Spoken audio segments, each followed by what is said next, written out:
Hello everybody, Mike from Southern California again, and you're on the mic. So today I'm going to talk about some highlights from the Monica Rial deposition. Some points I picked up on, also touching upon some points some of the other YouTubers picked up on. Of course it started out fairly cordially, I mean, Amazon Prime Carrie Christie was basically trying to establish a rapport with Monica, especially considering after the little blow up with with Monica's attorney the previous day, Casey Eric with his comment about telling her to behave herself. She wanted to get Monica to let her defenses down. As a lot of people talked about, Monica was more on display here as a consummate actress. One of the things I noticed right off the bat is an interesting look she took upon herself in going into this deposition, especially considering that I think in part she was hoping to get people's sympathies by crying on camera. With the look she chose, I don't think that particular strategy was going to work, and it didn't. But let's look at some of the things that were said during the deposition. Some of this may be out of order a bit because I don't remember the exact order, but it was basically just a one night deposition. I think the deposition was a bit shorter. Monica was pretty poised for the most part, unlike her fiance Ron, but I think that just goes more towards the fact that she's an actress and is used to it. Some things she brought up. One of the things that was brought up was the alleged sexual assault that Vic attempted on her at IzumiCon back in 2007, where she claimed after inviting her up to his room to watch a video, he basically tried to assault her, and then was rescued by the convention organizer Stan Dolan. Now, as has been stated, as I have stated, and as many people have talked about here, Stan Dolan has said that he has indicated that it apparently did not happen the way Monica is saying. In tweets, he said that Funimation may possibly be lying in their TCPA motion. Monica claims that Stan, as Vic had her pinned on the bed, Stan knocked on the door and then Vic hurriedly rushed up to open the door and Monica was still on the bed. But from what we've heard, at least on Twitter from Stan Dolan, that may not be the case.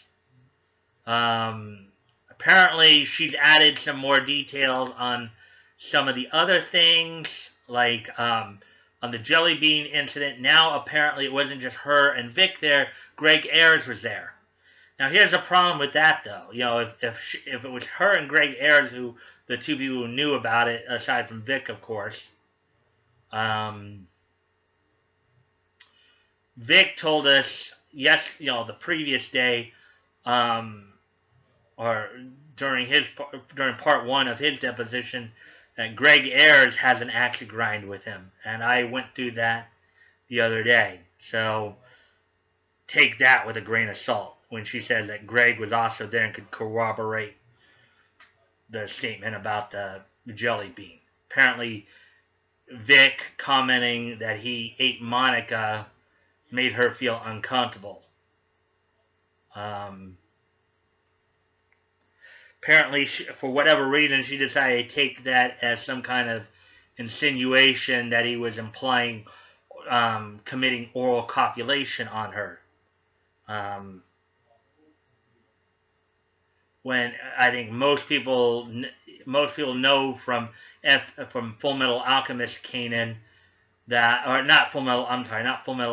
Dragon Ball Kanan, Boo who is a character in the show voiced in English by Josh Martin, another name many of you are familiar with, turns people into candy bars and eats them. A lot of the stories that Kick Vic and Monica now are coming out with are just being debunked left and right. No logic to them. When you really look deeper into the stories, you know, Monica was saying that one of the things Monica was trying to, one of the narratives that Monica was pointing out was Vic has been doing this behavior pretty much from the beginning, from the very start, from when he first started working with ADV back in 99-2000. Whole idea of pulling hair from behind and, you know, pulling your hair and pulling you back and whispering something sexual in your ear. He apparently always does this. This whole thing is now turning into a classic he said, she said. Okay? Because in Monica's testimony, she indicated that all the dubbing companies had investigated Vic. And there's supposedly, according to her, again, take it with a grain of salt, according to her, Sentai currently has a policy that Vic is not welcome on their property. According to what we heard from Vic, he was unaware of any such investigations with anybody other than Funimation.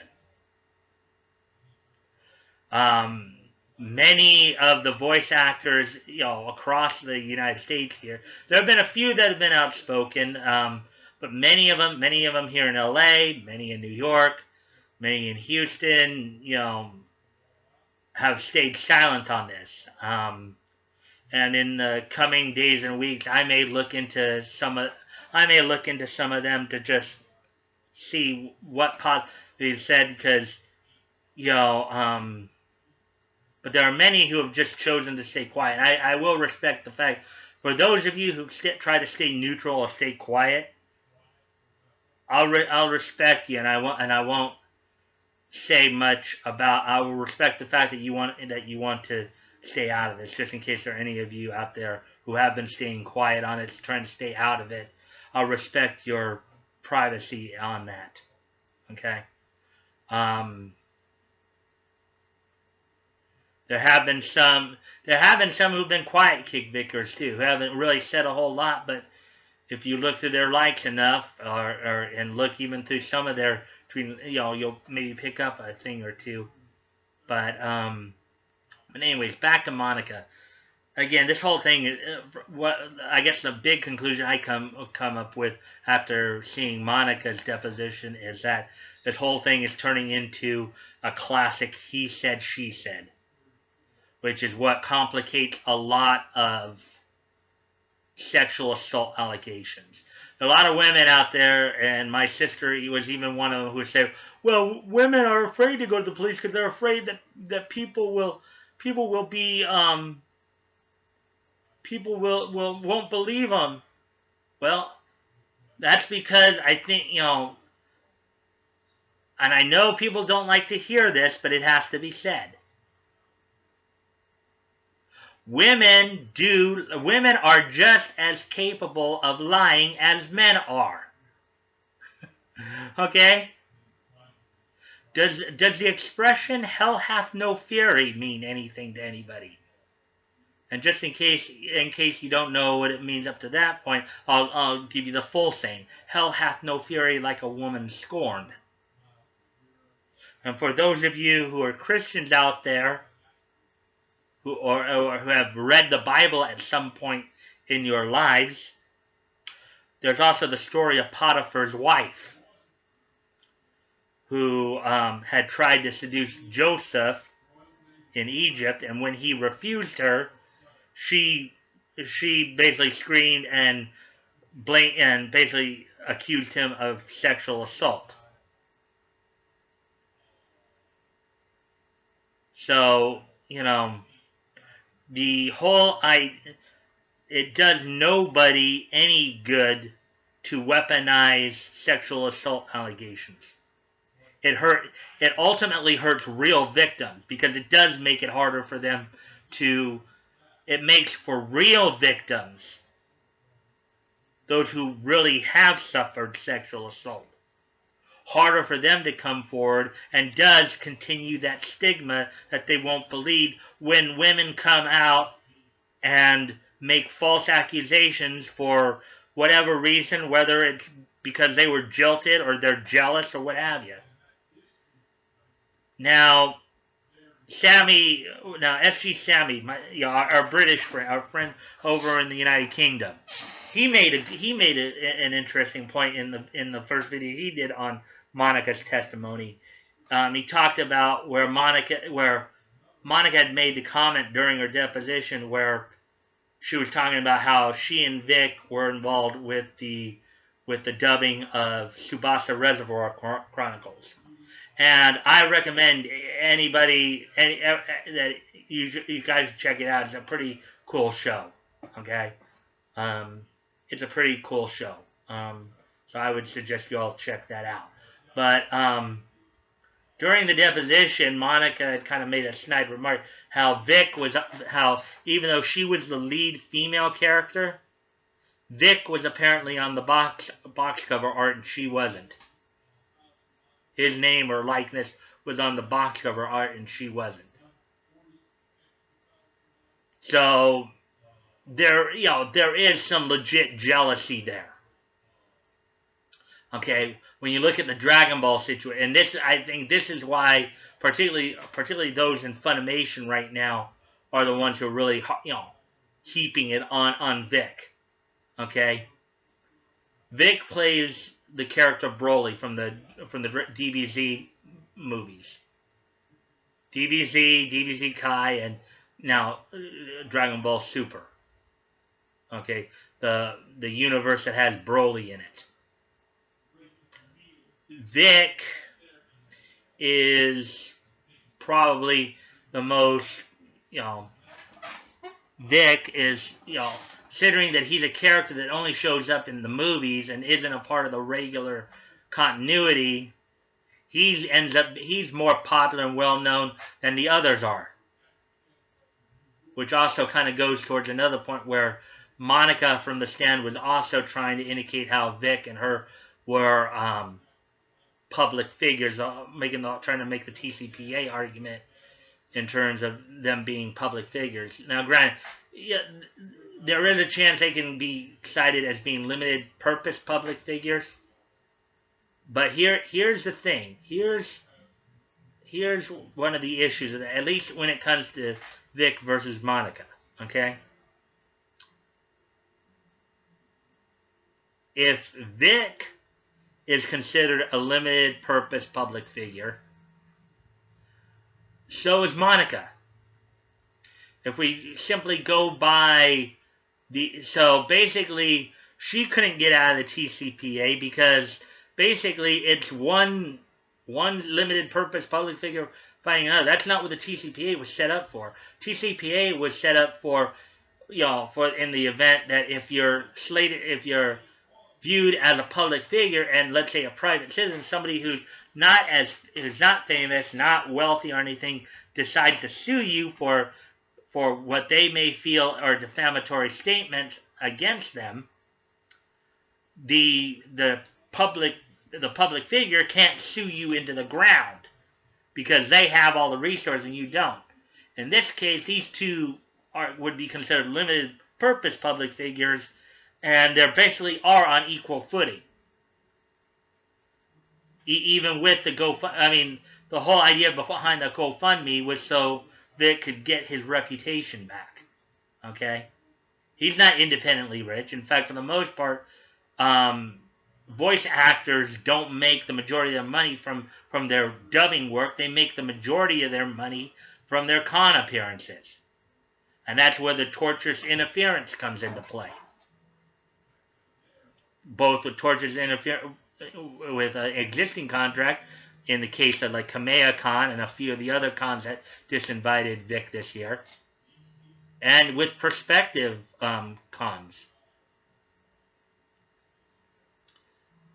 Yeah, but Monica really, you know, again, it's coming down to a classic he said, she said. Because in terms of particular incidences that they're talking about, it's like they have two totally different two totally different versions of the story.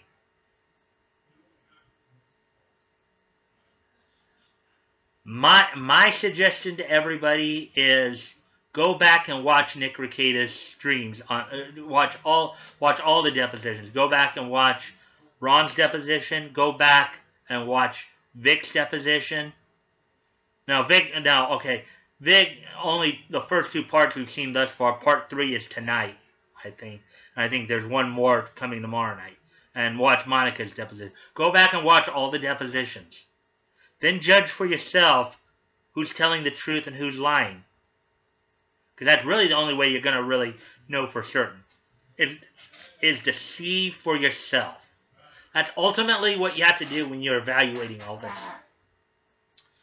You have to see for yourself. You have to hear what they say, watch their body language, get a feel of where they're coming from and who they are. And when you hear like the Twitter scuttlebutt or you hear the social media rantings and ravings, ask yourself, even when you're hearing some of these allegations that are coming out, ask yourself, does this make sense? Does this make sense to you? I can tell you that from many of the stories I've heard on the allegations, from what I've heard of the allegations, the ones I've heard, they don't make a whole lot of sense. You would think that if these things truly did happen, one of two things: either Vic would have been gone a long time ago. 2, they're outright lying. Or 3, we're dealing with a bunch of sociopaths. Because if you got all these whispers going around with people, we got all these whispers going around saying, "Oh yeah, did you hear this? This guy's doing this. This guy's doing that." And I'm not, again, we have yet to see any real evidence that any of these allegations are true. It's just hearsay, he said, she said. That's it. No actual evidence. No real video evidence. No, these people don't even go to the police. If what Vic did was so egregious, why not go to the police and make a report? Get a rape kit done. Then you have forensic evidence. Okay. It was only that one case where we know that he was actually accused of rape with Monica. Okay. So let me kind of backtrack there. That was my mistake. He's just simply been accused of sexual assault, but he's never been prosecuted. They never went to the police. If this did supposedly happen at a ZumiCon, again, she should have gone to the police and filed a report. But she didn't. And in her deposition, she claimed the reason she didn't is because she didn't want to sacrifice the friendship. Women, let me ask you this. Would you seriously want to keep a friendship of somebody who sexually assaulted you? Does that make sense to you? And yes, this is what she said in her deposition.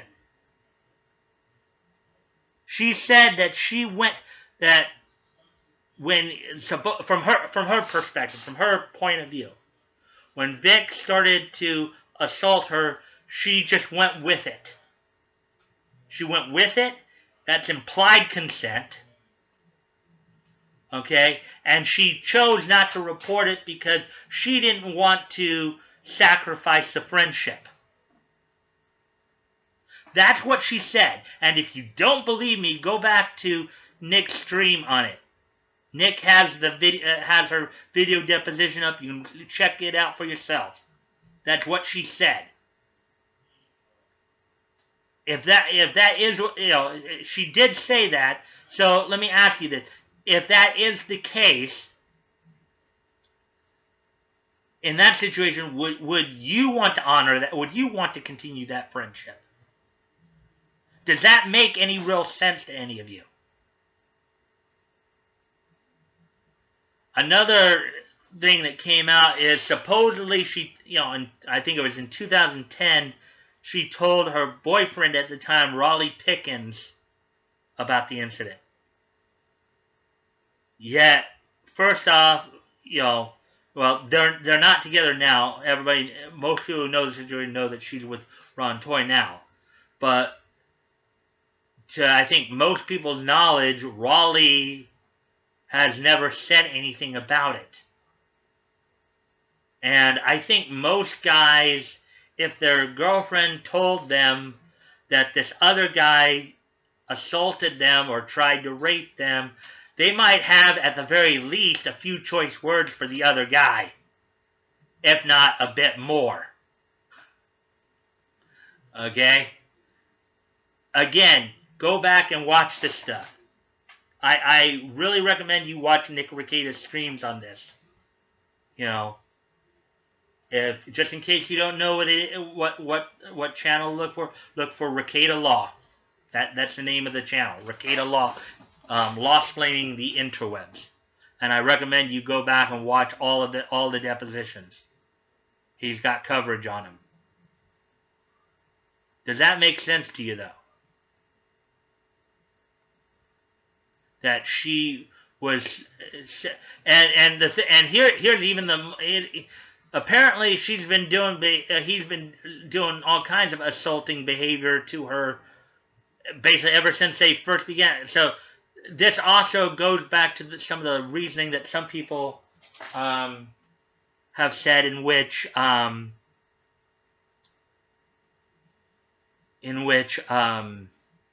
they said, well, Vic is just so powerful in the industry, we can't report him because nothing will be done about it.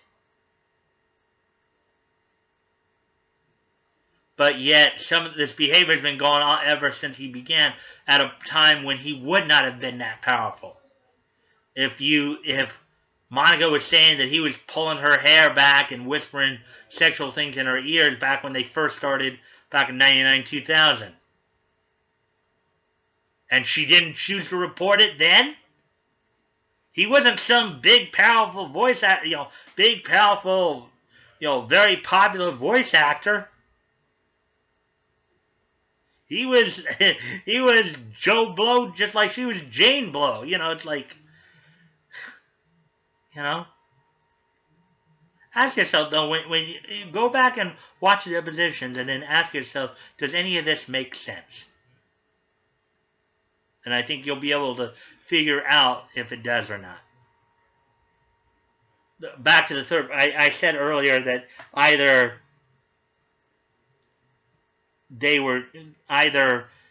the accusations were true, and Vic is what they say they is. They're lying, or if all these whispers and allegations were going on for years, then all the conventions, the dubbing companies, they're all complicit because they kept quiet about it. If this was an actual problem, as many of these people on Kick Vic are saying it is, then they're complicit because they didn't say anything sooner. They just let him keep going. If it's true. But based on everything we've seen thus far in terms of actual evidence, this is all lies. And the lies are because of jealousy. Now, with that being said, that's where I'm going to end it here. You can check out the links below. If you want to contact me directly, my Twitter handle will be down there. You can direct message me. Check out my check out I'm also promoting the GoFundMe's, Vic being one of them, as well as a couple others. Check them out if you'd like. Never feel like like you have to donate. If you feel you are able to donate, please consider donating. If you've already donated, please consider donating again if it's on your heart to do so.